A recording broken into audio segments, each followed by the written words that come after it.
Okay, so this is just a quick message to catch everybody up on like my personal experience with the journey of getting medicated for ADHD, right? So I think today it's like day 16 or so on the medication.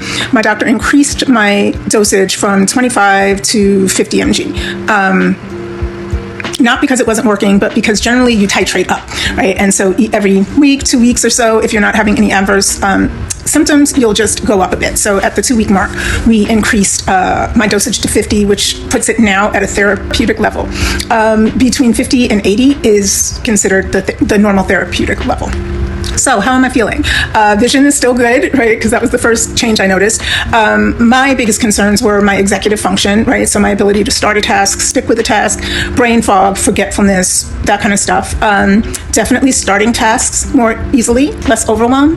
When I write my to-do list, the ability to kind of like finish one thing and move right on to the next thing has improved. Honestly, some of the effects are just so subtle, right? And I do feel like there's a general shift, but I can't quite put my finger on how to describe it. The impulsivity, right? So the impulsivity piece was why I wanted Strattera versus any of the stimulant medications. My impulsivity is generally with shopping, right? I am quick to see something advertised on IG and order. Like it's crazy. It's just, yeah, I got a bad impulsive shopping habit. Has it changed? I would say so. There hasn't been a delivery in a few days, so I think I've done well. I don't even have the impulse to purchase though, right? When I see something, of course, all the algorithm markets to you with things that it knows that you like.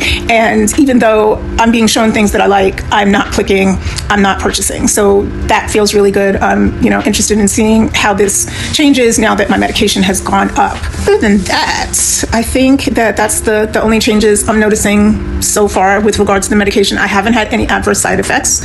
I've read on Reddit, like so many people have had so many issues. I have not had that experience so far. Fingers crossed it stays this way. But yeah, I'm really glad that I made the decision to get medical support, right? In addition to all of the other things that I do to support myself, like calendars and external reminders and all of that kind of thing. So if you have any questions or whatever, please feel free to comment or send me a message and I will get back to you as soon as I can. All right, I hope this was helpful.